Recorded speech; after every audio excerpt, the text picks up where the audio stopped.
तर मग गेलेच असते ना, कधीच तयार नव्हते. हाच या सगळ्या मंडळींचा प्रश्न होता आणि पवारसाहेबांनी ती विचारसरणी स्वीकारायला नकार दिला. त्यामुळे आमचा पक्ष फुटला. पण पवारसाहेबांनी काही किंमत झाली तरी विचारसरणी बदलायची नाही ही भूमिका घेतलेली होती. अमित शहानी टीका केली आहे, नकली काँग्रेस, नकली राष्ट्रवादी आणि उरलेली आता काँग्रेस आहे, त्यामुळे कसं पाहतो? एका पक्षाचे दोन तुकडे करायचे आणि आपणच त्याला एकाला नकली म्हणायचं. ज्यांनी फोडाफोडी केली त्यांनीच त्यात कोण नकली आणि कोण असली. खरं भारतीय जनतेला ठरवू दे, महाराष्ट्राच्या जनतेला ठरवू दे कोण असली आणि कोण नकली आहे. महाराष्ट्रातील जनतेने याचा निकाल घेतलेला आहे. तो मताच्या पेटीत आपल्या सर्वांच्या समोर आहे. अजित पवार बोलले की बारामतीमधनं पवारांनाच निवडून द्यामध्ये कुठेतरी शरद पवारांचा वारस म्हणून ते स्वतःना प्रेझेंट करण्याचा प्रयत्न करतात. नवीन काही प्रश्न आहेत का तुम्हाला? अमृत नोनी आर्थो प्लस, ये एक प्रूवन फॉर्मूला है. इसमें मौजूद नोनी फल के गुण और आयुर्वेदिक जड़ी बूटियां शरीर को जरूरी पोषक तत्व देने के साथ साथ हड्डियों और जोड़ों के घिसने, उनमें होने वाले सूजन और दर्द को रोकने में मदद करता है. दर्द मुक्त जीवन के लिए अमृत नोनी आर्थो प्लस. टीका केली अमोल कोल्हे कायम घोड्यावरच असतात. सुजय विखेंनी टीका केली अमोल कोल्हे कायम घोड्यावरच असतात. बैलगाडीच्या शर्यतीचे घोड्यावरच पाहिला नाही.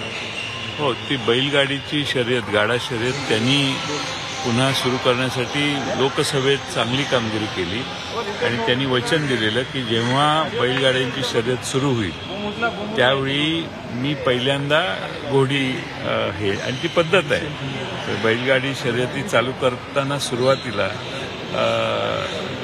घोडीवर पुढं त्याचं सुरुवात करून देणे. त्यामुळं सुजय विखेंना ती पद्धत माहीत नसेल.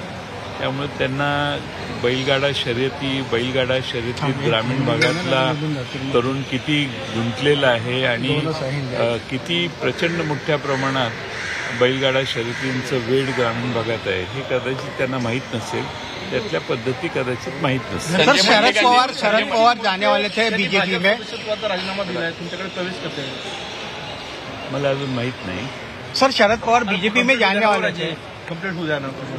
सर, धैर्यशील मोदीबाबत काय सांगाल? काय त्यांनी तिकडचा राजीनामा दिलेला आहे हे तुम्ही मला सांगताय. आता बघू काय होतं. 14 तारखेला पक्षप्रवेश ठरलेला आहे. सर, तुम्हाला बरीच माहिती दिसते. सर, शरद पवार बीजेपी में जाने वाले थे, सभी जन कह रहे हैं, क्या कहोगे? और आप भी बीजेपी में जाने वाले थे, चर्चा थी. शरद पवार साहब कभी भी बीजेपी में जाने वाले नहीं थे. कुछ लोगों का ये प्रयास था कि उनको उस तरफ लेके जाने की कोशिश उन्होंने की, लेकिन शरद पवार साहब ने लगातार उसको नकारा. और इसलिए अब कुछ लोग कह रहे हैं कि वो जाने वाले थे तो गए क्यों नहीं? गए इसलिए नहीं क्योंकि वो विचारसरणी उनको स्वीकार्य नहीं थी, इसलिए वो गए नहीं. इंडिया आघाड़ी का कोई अस्तित्व नहीं, ऐसा बोल रहे हैं. इंडिया आघाड़ी का अभी कोई भी अस्तित्व नहीं दिख रहा, ऐसा बीजेपी कह रही है. आपको क्या लगता है? आप बताइए क्या आपका अनुभव आपको बताता होगा. पूरे भारतवर्ष में इंडिया आघाड़ी के लोग बहुत अच्छी तरह से परफॉर्म कर रहे हैं और पूरे देश में जो भी पिछले कुछ दिनों में समस्या निर्माण हुई है, महंगाई की समस्या है, बेकारी की समस्या है, हर समस्याओं का हल इंडिया आघाड़ी ने उनके मैनिफेस्टो में या उनके जो घटक पार्टी है उन्होंने लोगों के सामने रखने की कोशिश की है. लोगों